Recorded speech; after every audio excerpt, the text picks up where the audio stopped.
and welcome back to Otaku no Video. As always, thank you very much for joining me for my review of the first 5 episodes of High School of the Dead. This is an anime that's airing this season, as I record this, over in Japan. And I've watched the first 5 episodes, and that's probably all I'm going to watch. The reason might surprise you, though. Basic premise. You got a bunch of characters in a high school. The zombie apocalypse occurs. Zombies, start biting people. And these characters have to survive and, move on. This is the most perfect zombie apocalypse survival horror story I have ever seen executed in any medium. And I've seen a fair number. Now, I use the term perfect here in its more classic sense, not that this is the ultimate version, but that when you're trying to tell this kind of a story, this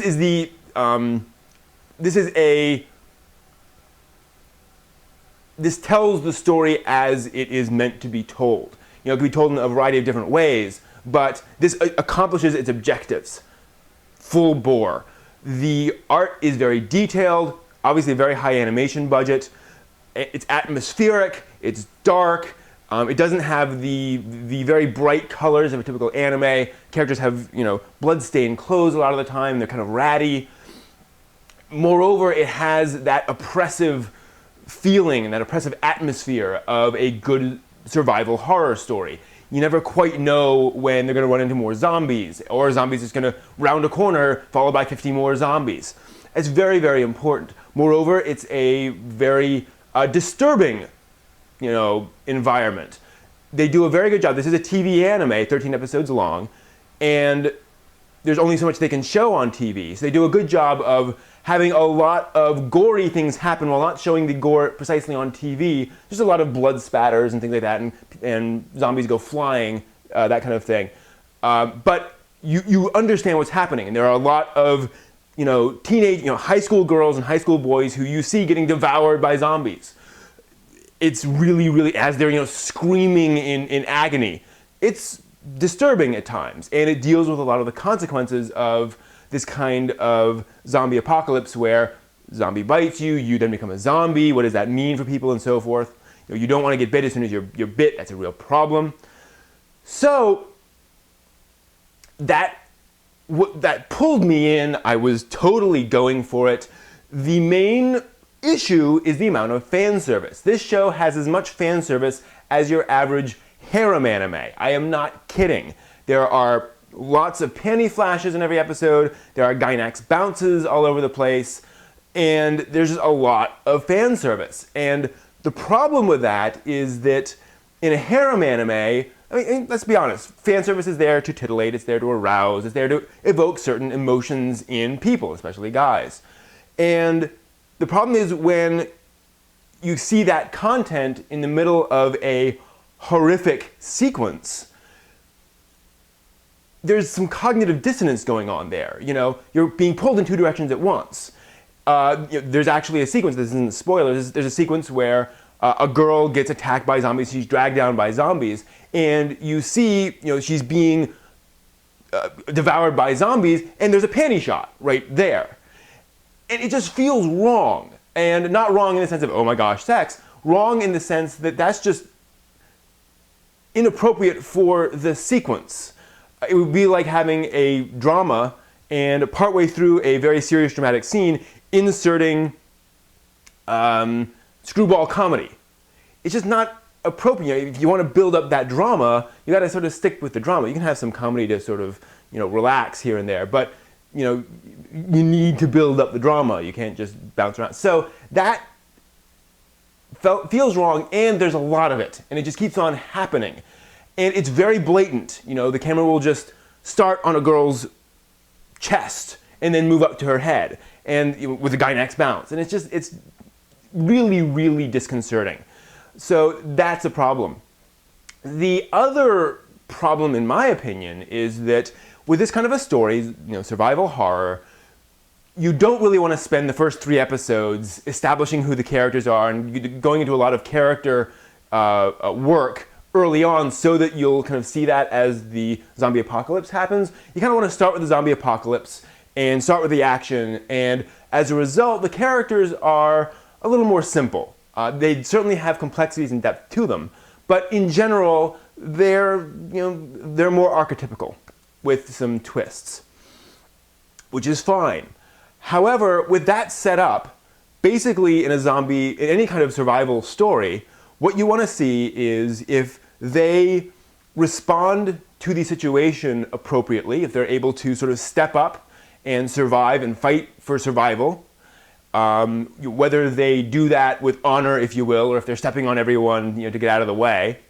And you also want to see all of the characters be able to do that collectively. You want to see if the community survives, typically.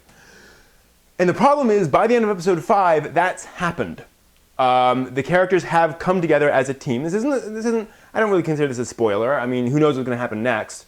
But by the end of episode 5, the characters have sort of stepped up, into where they need to be, and they've gelled as a team. And so the show has accomplished everything I want it to accomplish. Other than the fundamental question of how is society going to deal with the zombies and will every single character survive to the end, there's no other plot to follow. The characters just don't have anything else to deal with. Moreover, those two questions of what's going on in the real world is kind of moot in a zombie story. I mean, who cares how civilization is going to respond to zombies? They're probably still going to be around or not. That's not important to the story and to the characters, ultimately. And if a bunch of characters survive, that doesn't mean they're going to live, half an hour after the final episode. So that whole premise and that whole setup for the story unfortunately kind of undermines my desire to watch any more of the series once that's occurred. Now, I understand that there's some very interesting stuff that happens in later episodes, but I've also heard that the rest of the show is very, very fan servicey. One of my friends put it this way, that they look to see how close they can get it to porn without actually being porn. I want to see a zombie survival horror story. I don't want to see porn. So I'm not really interested in watching any more of this. Again, I'm sure there's more stuff, but whether I watch more of it or not, the fundamental problem is with this kind of a premise, they've accomplished what they need to accomplish by halfway through the series. So interesting way of doing it. And I will commend them for the fact that the story moves fast. A lot happens, the characters have to deal with a lot of things, and there were some surprises along the way I just didn't see coming. So those are my thoughts on High School of the Dead. Everything about it is high quality. I wanted to mention actually that the fight sequences, they do a really good job of there's usually a really intense, cheer for the heroes action sequence in just about every episode. And they make sure that episode that's usually very well animated, lots of characters leaping around and doing things, those sequences usually come when the characters really need to step up to the plate. It's not just, something happens, so we're going to throw in an action sequence. We really want the characters to be whacking away at zombies and throwing them halfway across the room and things like that. So very well done there, and very well done all the way around in terms of music, direction, editing, things like that. In fact, there's a lot of very quick cuts in this, where you see a character do this, this, this, this. That's very expensive in animation. They have to draw each one of those and only show it on the screen for half a second. So they're willing to do that. Everything else about it is obviously they're putting a lot of effort into this and trying to make it be just a sort of a legendary series. The fan service is really off-putting, and it is really dissonant with the tone of the rest of the story. I've read quite a few people who are put off by that. But pretty perfect zombie survival horror story. So those are my thoughts, and if you want to talk about High School of the Dead, please stop by my website at otakunovideo.net or shoot me an email at brent@otakunovideo.net. On the website, I've got a forum, chat room. We talk about all sorts of interesting anime like High School of the Dead and many others. Would love to hear your thoughts. And so I hope to see you there. Take care.